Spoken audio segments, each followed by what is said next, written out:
Good day, everyone. I am Rodeza Esmonares. Welcome to Psychology of Reading. Today, we will discuss Module 8 Oral Language Development and Reading. Our objective today are first, identify components of language. Second, enumerate and describe the different stages of language development. Third, discuss the relationship between oral language and literacy development. Fourth, enumerate and discuss factors affecting language development, including second language learning. And last one is the draw implication from language learning for reading or writing instruction. Language is divided into three components: form, content, and use. So let's discuss first the form. Form includes three systems: the phonology, morphology, and syntax. In the phonological system, it refers to the important speech sounds called phonemes, which the rules for combining them to make words and the tone of language. The latter refers to the stress or the loudness for syllables, pauses in words or sentences, and intonation patterns or the rise and fall of the voice that accompany them. There are three phonemes in the word mat: and t. So that's it. Next is the morphological system. It refers to the smallest units of meaning in a language called morphemes. A free morpheme is one that functions independently in larger language unit, for example, pet and jump. While a bound morpheme must be used with another morpheme. This includes affixes and inflectional endings such as S in pets and eddy in jumped. And the third form is the syntactic system. It refers to the grammatical structure or the rules that govern word order in a language. These forms are used to express idea, content, or meaning, called semantics. Semantic knowledge is how each language community represents its view of reality and how it divides that reality into categories and labels them with words. Reality varies from community to community. Filipinos, for example, have many words for rice, as the Eskimos have many words for snow, whereas in English has only one each for those two concepts. The second component of language is the content. When we say content, the forms of language are used to express idea, content, or meaning called semantics. So, the study of semantic includes the examination of rules for word meaning, relationships among words, and relationship within and between sentences. In addition, non-literal meanings such as those expressed in metaphors. For example, her eyes were as round as saucers. The third component of language is use. We use language form and content to achieve communication goals such as obtaining an object, getting information, and expressing feelings. The study of how children use language to express intentions and get things done in the world is called pragmatics. Language has 7 functions. We have instrumental, to get things done to satisfy one's needs. We have personal, to express personality or individuality. Regulatory, to control the behavior of others. Heuristic, to find things out or to seek information. Instructional, to get on with other people. Imaginative, to express fantasies and to create. And informative, to convey information. So those are the components of language in terms of form, content, and use. So now let's proceed to theories of language acquisition. There are 3 major theories to attempt to explain the acquisition of language. We have behaviorist, nativist, and interactionist. So now let's discuss the behaviorist theory. The psychologist B.F. Skinner believed that language is learned through environmental conditioning and imitation of adult models. The child hears a word and imitates its sounds even without knowing its meaning. The adult praises the child in order to reward the latter's attempt to use language. Learning, in short, can be summed up by the equation: listen, imitate, receive a reward, repeat for recall. That's what behaviorist theory believes. So now let's proceed to nativist theory. Some linguists like Noam Chomsky believe that language is native, natural, and innate to human beings. Every child is born with a built-in device for acquiring language. This theory explains why children invent language they never heard, as when they make generalization about the past tense of verbs bide and good. For example, this creative language usage points to a biological element in all human babies that provides them with the knowledge about language that is necessary to create structure. So that's what nativist theory believes. So now let's proceed to interactionist theory. Interactionists combine the ideas of behaviorist and nativist.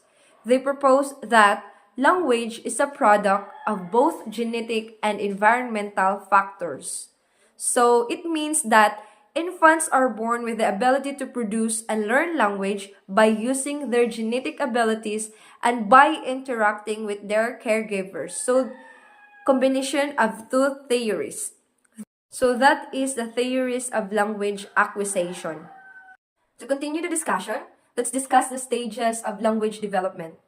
Oral language is learned as needed, and it develops in stages. So these are the stages of language development.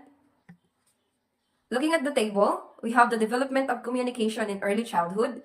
The first column is the age, and the second column is the language behavior.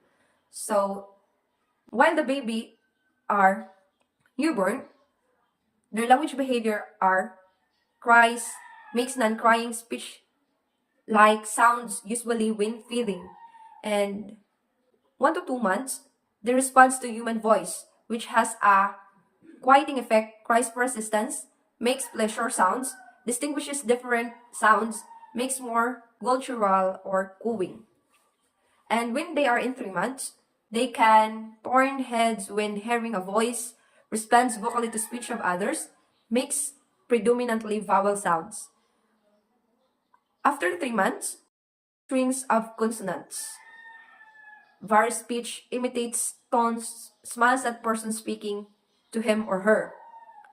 While in their 5 months, they can vocalize to toys, discriminates angry and friendly voices, experiments with sounds, imitates some sounds, respond to name, smiles and vocalize to image in mirror. In their 6 months, varies volume, pitch, and rate, vocalizes pleasure and displeasure, such as squeals of excitement and intonation of pleasure. In their 7 months, plays vocally, produces several sounds in one breath, listens to vocalization of others. In 8 months, listens selectively, recognizes some words, repeats, emphasizes syllable, imitates gestures and tonal quality of adult speech.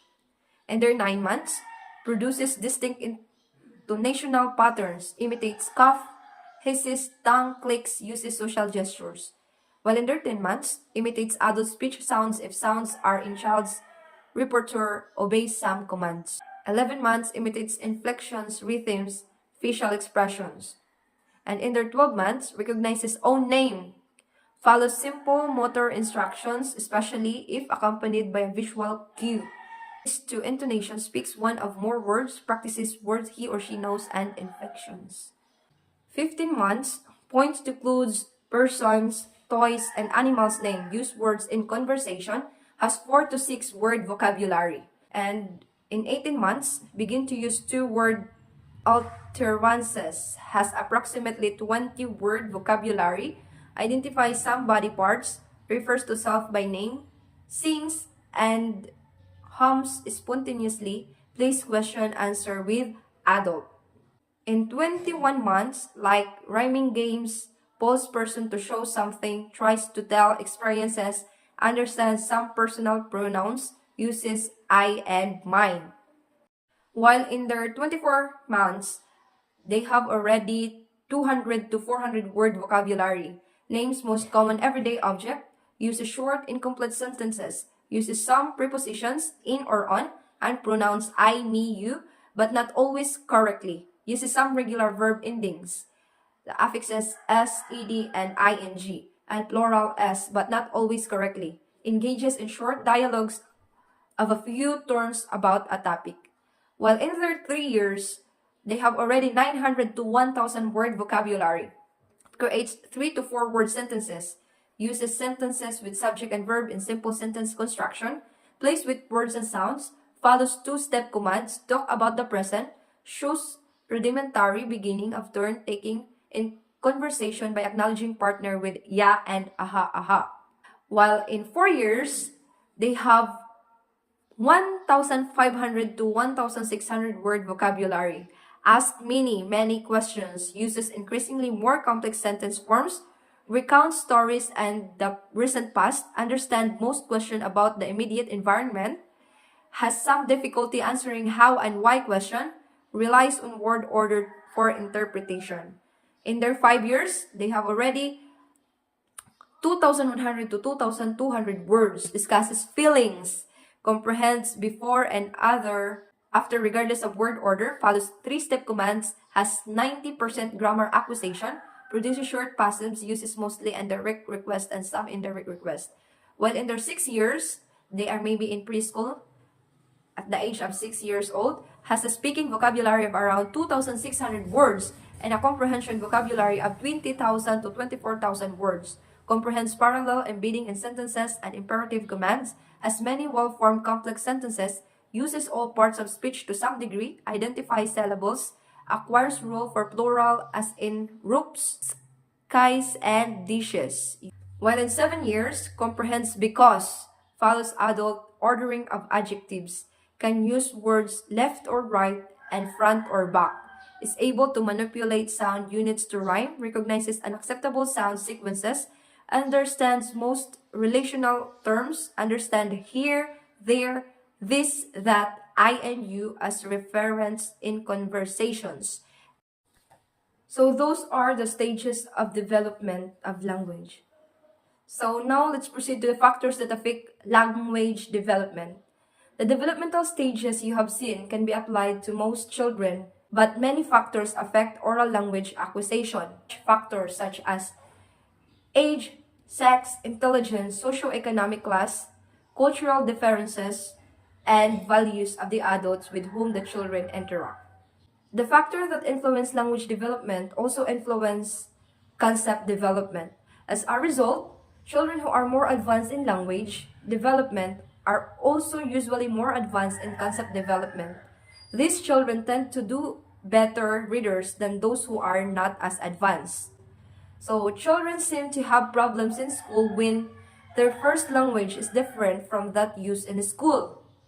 Second, they have problem in school when they speak in a dialect with different grammatical structure and meanings from the standard language. And the third, their oral language develops more slowly than other children's, according to Glaser 1989. In terms of socioeconomic class, as part of factors that affect language development, and also the parents' education and the neighborhood in which children live are some of the factors that shape children's home environment. So those are the factors that affect of language development. So now let's proceed to language and concept development. There are two people here in language and concept development, Piaget and Vygotsky. According to Piaget, logic precedes language. Means children demonstrate a kind of logic of action in the sensory motor stage before language emerges. Children acquire language in association with their activities. While according to Vygotsky in Glaser 1989, he described communication as zones of proximal development. Zones are ranges of social interaction between children and adults. Adults considered to be more literate push children from an actual stage of development towards their potential stage of development. So now let's discuss the oral language and literacy development. In Villotino 1979 and Harris 1980 reviewed a large number of studies and concluded that the most convincing explanation for reading disability is a verbal deficit involving deficits in the semantic, syntactic, or phonological aspects of language. So in terms of semantic, we have vocabulary. Vocabulary is gauge of conceptual maturity. Immature verbal concept, lack of knowledge of alternative meanings, as well as total unfamiliarity with some words may be a real handicap to reading comprehension. While in comprehension of syntactic structure, linguists point out that the children who are unfamiliar with such structure will surely encounter reading difficulties. While in phonology, we have speech. Two speech defects that have been noticed most frequently in poor readers. The first one is the indistinctness with blurred consonant sounds and a generally thick quality. And the second, a rapid, jerky, stumbling speech that is sometimes called clattering. They should be taught reading by methods that do not stress oral reading and phonics. At the same time, remedial speech work should be carried out. So now let's discuss the second language learning and reading. There are factors that affect achievement in second language learning. The first one is the cognitive development and first language proficiency. Proficiency in the first language has been shown to have a direct influence on the development of proficiency in the second language. Lack of continuing first language development may inhibit not only second language proficiency, but also cognitive academic growth. The second factors that affect second language learning is the age. According to this view, older learners who have passed this critical period depend on general learning abilities that are not as successful for language learning as the more specific innate capacities available to the young child. Second, others believe that the older students are better second language learners because they have achieved a higher level of cognitive maturity, knowledge, and experience in the first language to transfer to the second language. And third, some say that for academic achievement, it does not matter when second language learning begins as long as cognitive development continues at least through age 12. And the last factors that affect the second language learning is the attitude and individual differences. Language learning styles and strategies appear to be among the most important variables influencing the performance in a second language. Students with active and competitive coping styles and a more positive attitude toward learning English achieve better in school. Because we have factors that affect the second language learning, how to foster second language development in young children? So given the bilingual context of Philippines education, here are some principles drawn from theory and research on second language acquisition that can serve as guidelines for for us teachers working with second language learners. So the first principle is bilingualism is an asset and should be fostered. Next is there is an ebb and flow to children's bilingualism. It is rare for both language to be perfectly balanced.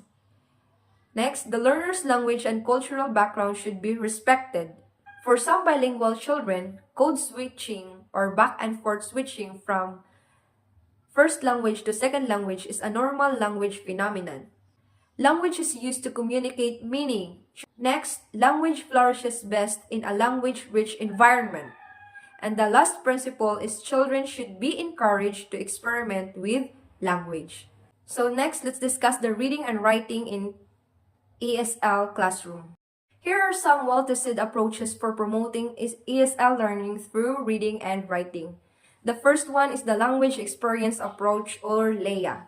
In LEA, students dictate stories to the teacher or orally share a common experience. These experiences and stories become text for initial reading instruction. The stories are easy to understand because they reflect the language and experience of the learners. LEA or the language experience approach is excellent for creating reading text for beginning ESL students who command the vocabulary and structure in English is limited, as well as for those who are learning to read for the first time. The second is the literature-based program. In literature-based program, learners often select their own reading text. This means books with low readability levels but highly interesting content. And the last approaches is the process writing. Process writing emphasizes writing as a communicative act with an intended purpose and audience. The teacher and other learner help the writer find the topic and revise draft or a written piece until it conveys the intended meaning. To sum it up, we've discussed and reviewed the components of language. We expanded your understanding of how language is acquired by discussing the three theories of language acquisition, the behaviorist, nativist, and interactionist. And we describe also the stages of language development in children. We've examined some of the factors that affect language learning. Then we look at the relationship of oral language to reading. And the last is we dealt with a very relevant subject in the Philippine education second language bilingual concerns such as factors and principles that promote second language learning and some approaches in reading or writing instruction suited to the second language classroom. So that's all for today. Thank you for watching and listening. Hope you learned something in our video lesson. Goodbye everyone.